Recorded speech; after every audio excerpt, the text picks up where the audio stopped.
friends. Welcome back to Your Life, Your Way. I'm your host, Kathleen McDermott. Living your life by design on your terms. Feeling safe, being you, guilt-free. That's what we're all about here at Your Life, Your Way. And it also means no longer being and doing how others think you should. And it includes breaking the intergenerational cycles, feeding your stress, and holding you back from living your best life. Have you ever felt that it was too late in life to do something, to create or to bring your dreams to life?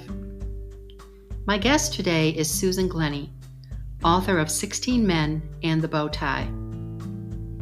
Her writings have a depth and a sensitivity to them, but they also have a message of overcoming and freeing yourself from life's very difficult experiences.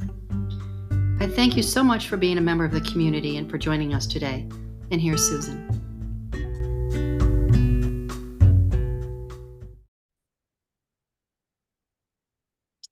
I am thrilled to have with me today author Susan Glenney, and I'm especially excited to hear certain points that she's going to offer today. And I'm doing something today that I don't normally do. I have my phone on silent, on airplane mode, but I have some notes that Susan included in a bio.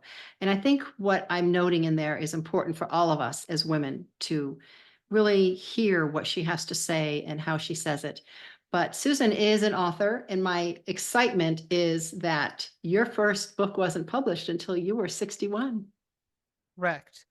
I believe it was 60 or 61, but that's And your bio says 61, yeah. but either or, I don't care if it was 59, it's still awesome. Right. I was a late bloomer, and it shows that the old story is you can't teach old dogs new tricks. Well, I am one of those oldish dogs that learned, and I did it. So I'm really happy with that. And since then, I've written 2 other publications. One's a short story, which is really funny, on Jennifer and Santa. And my last one on The Bowtie, which just came out in January. Well, I think it's exciting. It's such a bright light. We were talking before I hit record about being a bright light, and I truly believe that you have been and you are and you will continue to be. But the almost lost my train of thought. The light and the energy that you bring forth and what you've put into your books, the little bit that I've read and listened to, there's a depth to your stories. And what you've done and what you've brought to paper and brought to women to help guide them is absolutely fabulous, especially at this season of life, because we tend to think, oh, we're too old. Oh, I hate that word anyways, old.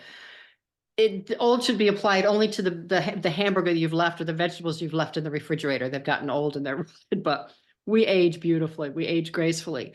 But you're kicking that stigma to the curb. We're never too old to bring our dreams to life. Absolutely. So can you begin by sharing with us what brought you to wanting to write? How did you know, and when did it really start coming out of you?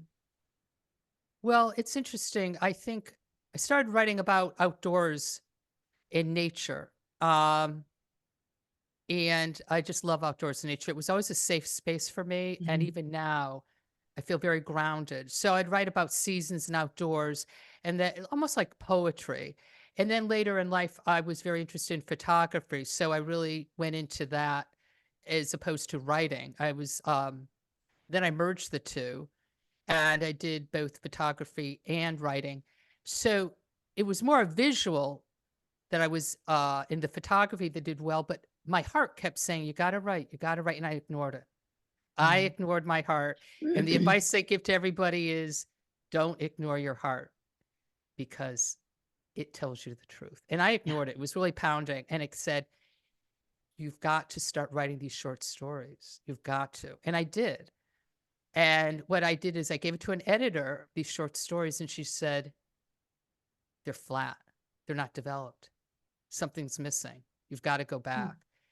And, here I spent like several years writing them. And so I did. I went back to the drawing board. It's like going back to kindergarten. I really, really studied writing, the craft. I did, some equivalent to like graduate work. So I got my foundation, and then I started going back, and then I had to dig deep into my personal life. So I merged the two, and what came out was the seasoned, more fully developed version. And it took a long time, but it came out. And that's with Moments in Time with 16 Men. And it deals with Jennifer Grace Donnelly. And she's an award-winning teacher in Maine.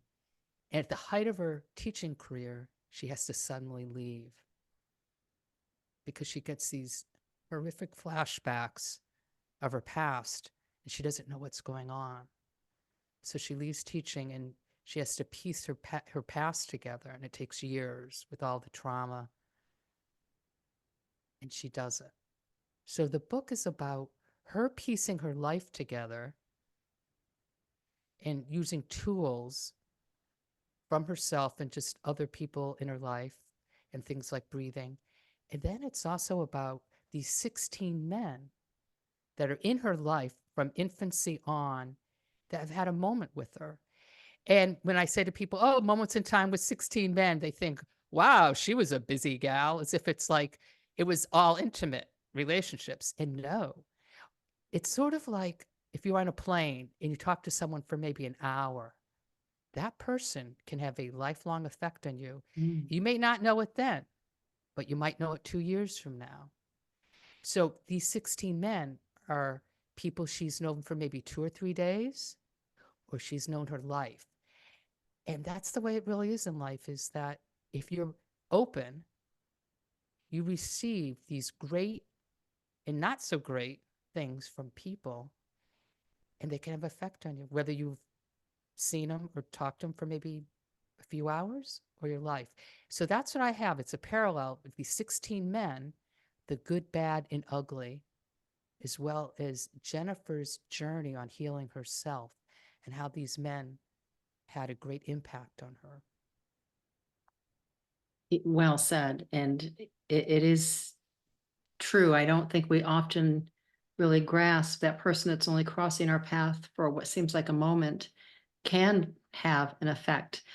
And you were saying, if I may, regarding the Moments in Time, the 16 Men, Mhm. that how it reflects, she obviously throughout looking through her past, she found trouble in her life as well. Yes. And you mentioned in here that when one becomes traumatic, it will cross over to others. And that's something that speaks to my heart because it's part of what I practice and teach, and it's so important. And we don't grasp that. We don't unless something really sparks us or somebody's guiding us to awaken to that. We don't understand. Can you talk a little bit about how that in the story helped Jennifer? Has it helped you in your life to understand how our past experience affect, as you say here, the relationship with the self, family, friends, everyone? Yes. We are a product of what we've grown up with. And it can be, like I said, usually it's a mixture of experiences. And then on that scale, it sometimes can be horrific to the point where it's the worst of humankind and acts. And this is what happened to Jennifer. She's a survivor. And to go through that, it was all buried. And just like sometimes the Vietnam vets, when they came back, or the veterans, everything was buried inside them, and it came out later in life. And that's what happened with Jennifer, her flashbacks. And so it didn't affect her until her mid-30s. I mean, it always affected her, but not outwardly. And what it did is it made her less than. It made her hide without knowing it. And she couldn't figure out why she wouldn't ask questions, or why she was always sitting in the back of the room maybe and not being in the front. There was like an invisible wall, and she couldn't penetrate that because she didn't quite know what was going on. And outwardly, she was fine. You know, she was a fabulous teacher. She was teacher of the year. She was really good with her kids, and people really liked her. But inside, she couldn't piece it together. There was a barricade, and she couldn't be in a loving relationship. And she didn't know why she couldn't. She didn't know why she didn't have her act together. She was like totally confused. And she just went on. She wasn't able to be in an intimate, loving, kind relationship because she couldn't be in that with her own self. So she could not be that with another.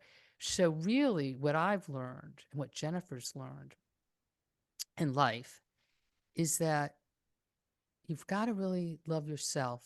And I don't mean like a Hallmark card, but I mean really honor, respect, and value yourself. And when you do, you are living life the best you can. And of course, you're going to have bad days, and other Of days you're going to course. be, maybe be angry with yourself. I'm not talking about that. I'm talking about just sort of an attitude that I'm worth it. I love myself. And when you have that attitude, you are really at your optimal.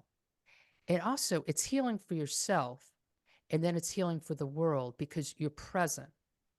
And when a person is present, that is the biggest gift that he or she can be in for that person and also the world, because you're really living in the moment.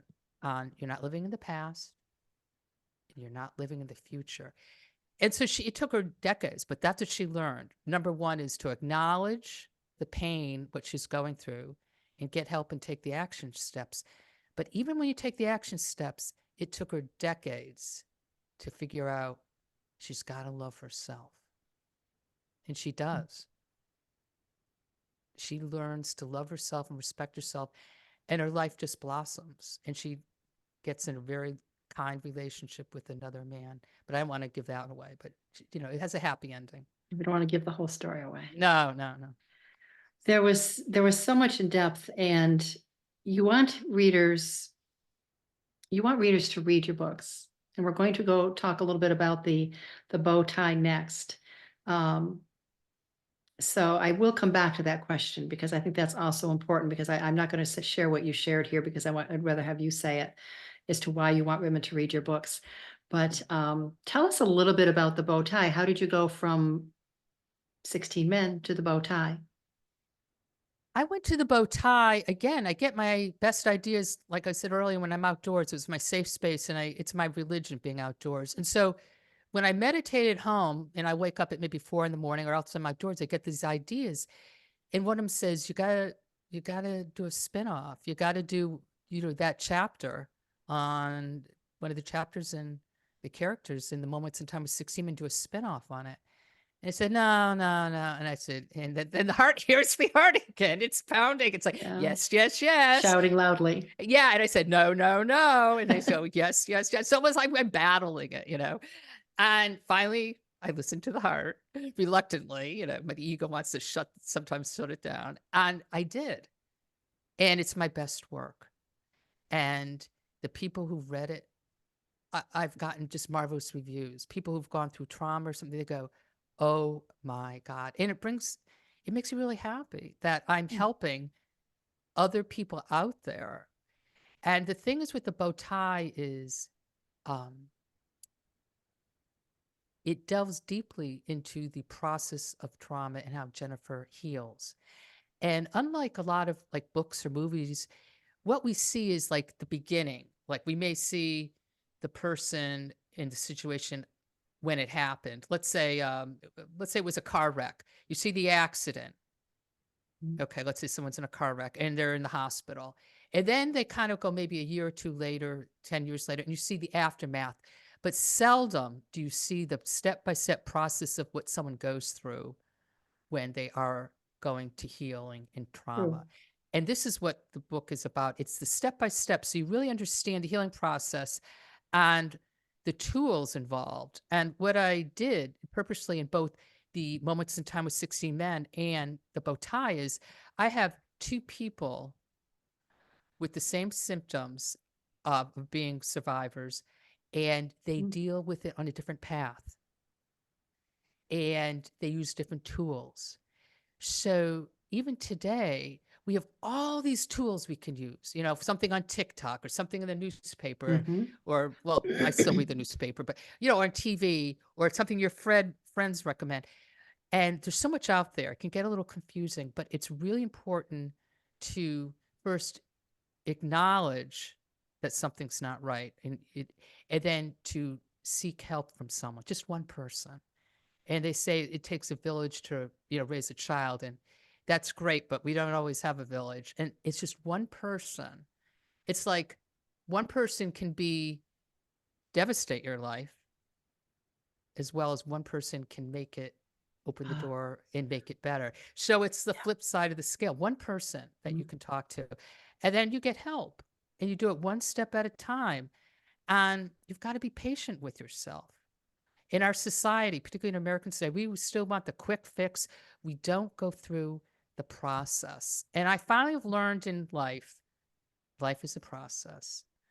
It's basically, most of life is a process. It's steps, it's baby steps. And Jennifer does these baby steps, and sometimes she has these great strides, and sometimes she goes back. And the healing tools she used may not work, don't work for necessarily her colleague. And that's like, Exactly. in real life, you've got to find the tools that work for you. You may be, Exactly. yes. So I know someone who can't meditate. Their mind just won't relax. So she does other things. I love meditation. So I know someone who does running. I do walking.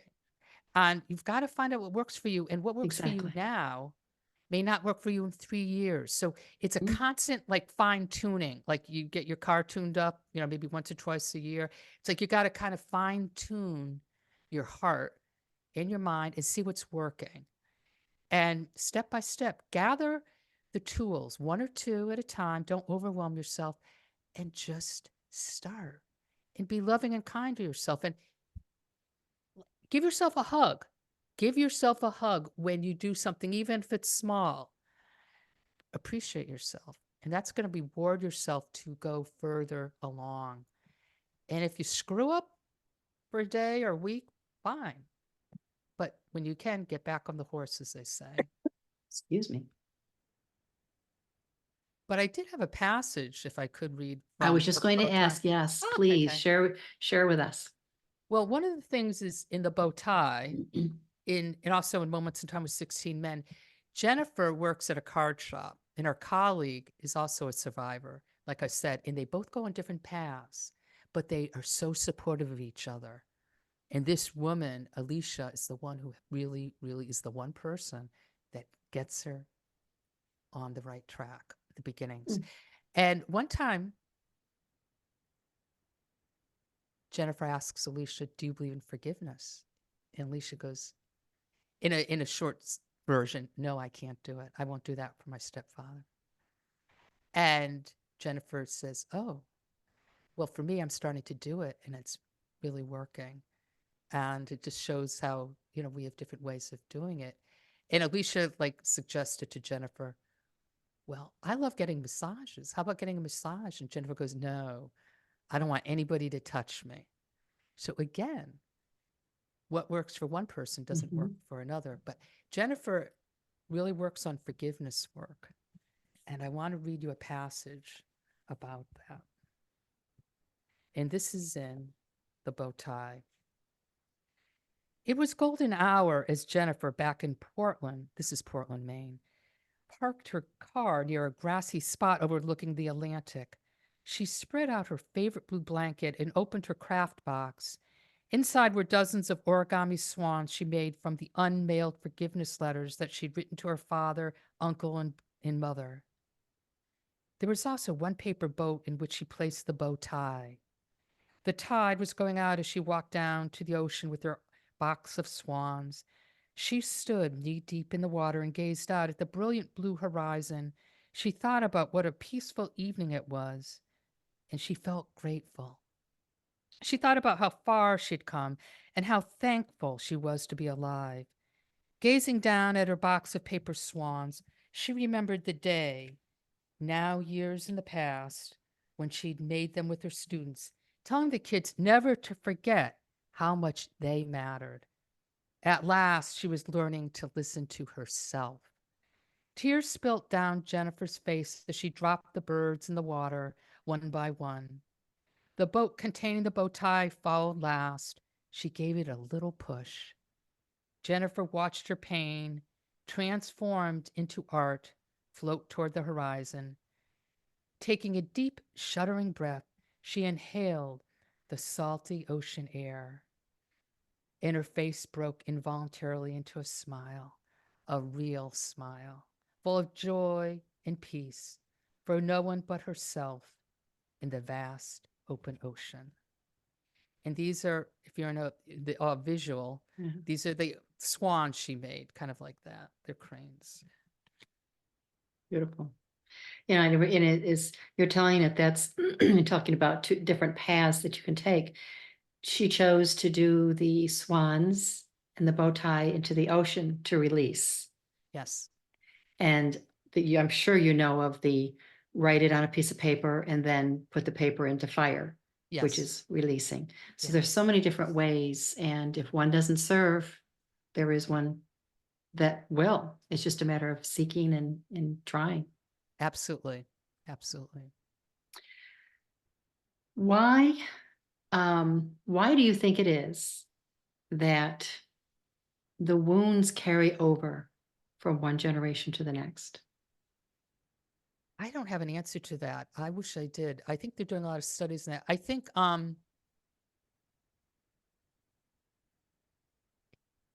somehow I think it's just we pick up, I think as infants, as children, I knew I picked up some sadness from my mom, and I didn't realize that until later. And because her father died very early. So I really picked up on that.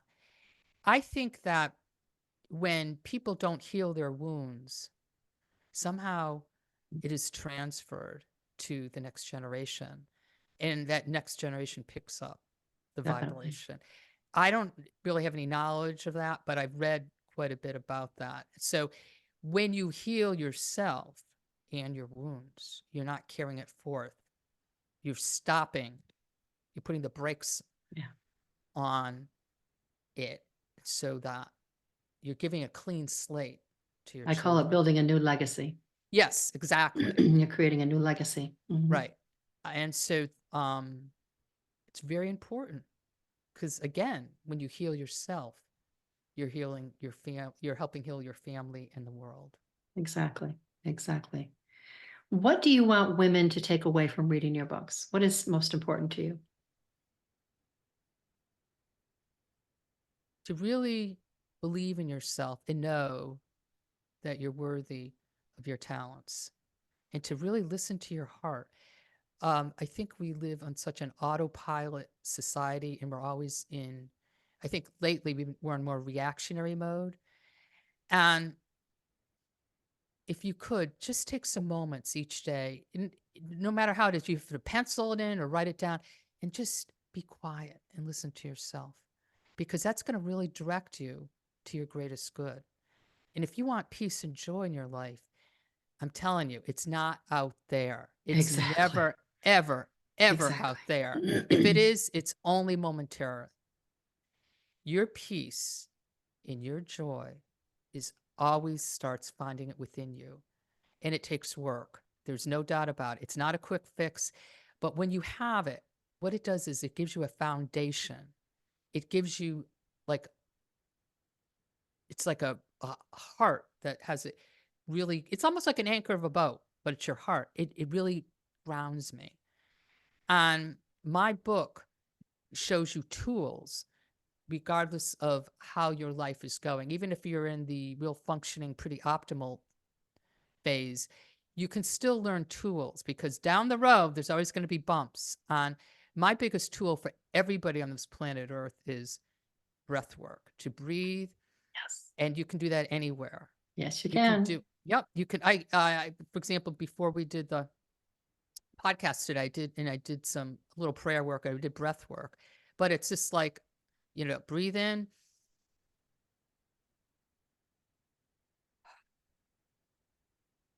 And see how relaxed I am. I breathe in, hold it for 3 or 4 seconds, and then breathe out. And I believe you called it, I think when I talked to you one time before, the box breath. We were And talking about a box breath. yeah, Mhm. even if it's just one breath, Exactly. what it does is it puts you in the moment. It gives Mhm. you a sense of peace, but you've got to do it. And I think what it is we're in the height of chaos or in the height of turmoil, and our emotions are just full steam ahead. It's very hard to put the brakes on suddenly and go, oh, I got to do my breath work. But as soon as you can do it, you can do it in a car, you can do it in an elevator. I mean, it's not like, what's great is it's always with you. Your It's breath not like is you your have to go best. change your clothes. Right. Or you like, or it's like you don't know, you can't order it, you don't have to order it on Amazon, you don't have to No. pay for it. Your breath is like, it's so underrated, and it's really your best friend. So, and it will just listen to it and be calm with it. And that's no matter where you are in your life, that is the number one thing, is to be really in love and appreciate your breath. It's your best friend. I love that. And I love what you're talking about. The heart is so important. We don't pay attention to what our heart and our soul is trying to tell us. And I like that image of the heart being the anchor. And it's so important. If you could just touch on again this thing we have of feeling not good enough, of feeling unworthy. It's just so sad that how we live with this feeling that has been imposed on society and through generations of feeling less than. How would you say listening to your heart can help you get past that feeling of less than? Um, being gentle with yourself. I think what it is when someone doesn't feel worthy, you're not gentle with yourself. And I think the word gentle just is very calming, and just say, I choose to be gentle. I choose to love myself. And when you say the I am statements, that's very Mm. powerful because you're in the present. So um, I believe in affirmations, but I believe more, I believe mostly in breath work and changing, really doing action steps. But really, just, I think the word gentle is a good word, and just be gentle on yourself and allow yourself, if you want to feel yucky, allow yourself to feel yucky and say, oh, you piece of crap. It, don't repress it. What I do is if that comes up, the words come up, I address it and say, oh, that's you again. That's the old me. And you just sort of like laugh and you toss it out. So when yucky stuff comes up now, I listen to it, I address it, and I say, I don't need that anymore. That's not me. That's the old me. And I replace it with, I am present now and I'm love and appreciate myself. See the difference? Yeah. So again, is if it comes up, address it, breathe through it, and then replace it with a positive thing of I am. Beautiful. What do you think is I'm going to do this twofold. Mm-hmm. What do you think your life your way means to Jennifer I'm throughout her sorry, I journey? didn't. Can you say life your way? I'm sorry. What is? What do you think? What do you think Jennifer's? Uh, what do you think your life your way? That's what I'm all about. Your life your way. Oh! I What do see. you think that your life your way meant to Jennifer going through her journey? How would she reach a point where it was her life her way? Time. It takes time. You think And she got there? oh, absolutely. She did. And she worked her butt off doing it. Um, and life does take time. It takes Mm. energy and time and persistence. And also, you've got to allow yourself to make the mistakes and fall off the horse several times. In life, I'm still evolving. We all are still evolving. Always. Always, always, always. And so 5 years from now, it's like, I don't know what I'm going to be doing or where I'm going to be going, or, I may be writing another book, but I just sort of let it be as much as I can in the present, one day at a time. And Jennifer, is really proud of herself when she looks back. She did it. She got to the other side. She returned to her heart. She listened to her heart. That's how she got to where she was, by listening to her heart. Because I think in that question you combined both. You gave her version and your feeling of what your life, your way means to you. What do you think you found when you finished writing 16 Men in the Bowtie? What do you find that how you evolved finishing those two books? I evolved in that I really digested my past. I'm a survivor, and I digested my past, and I really am no longer part of that. Yes, things come up, but it's in the past. So I really did a lot of healing from the books. And it really, I mean, I had to do a lot of research. And so when you do research on certain subjects, it's not fun. And it really affected me, and it got very kind of probably depressed for a while, but I got out of it. And I know I will never go back to that space again. I've learned. And when things come up, I have tools to help me. And I'm just a different person now. So I really healed a lot from the books, and I'm very grateful for that. And my hope is to have other women and men out there who really like support to read and take some tools and make your life the start of a better life. Beautiful. Thank you so much for sharing not just your stories, but yourself. I can't begin to even imagine how you felt on this journey of writing these stories, and as deep as they are and as sensitive as they are. Mm-hmm.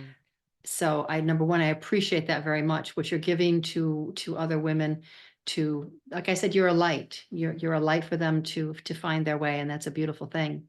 Is there any last minute thing you'd like to say before we sign off? Yes, thanks, Kathy. I want to thank everybody for your support, and you very much, Kathleen.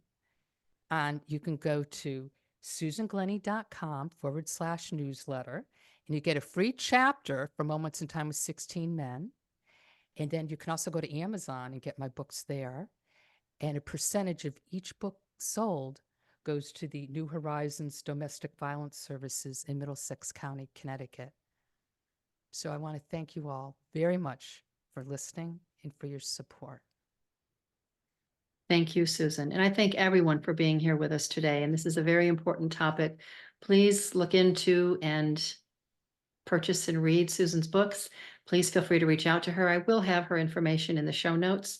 And I wish you all many blessings and much joy. But remember to, as Susan says, to listen to your heart.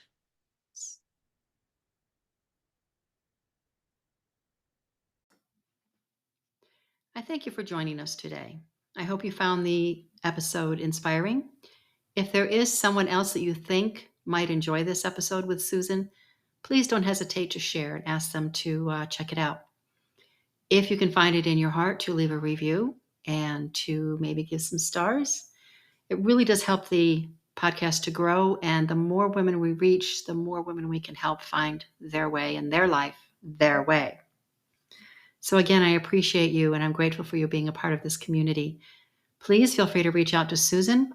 I will have her information in the show notes. You can find her newsletter at susanglenney.com/newsletter. And I will have her Linktree information that includes all of her bio and contact information in it as well. So that will be in the show notes. Thank you again. I'm very honored and thrilled to have you as part of the community, and I wish you a whole lot of joy, a lot of peace, and many, many blessings.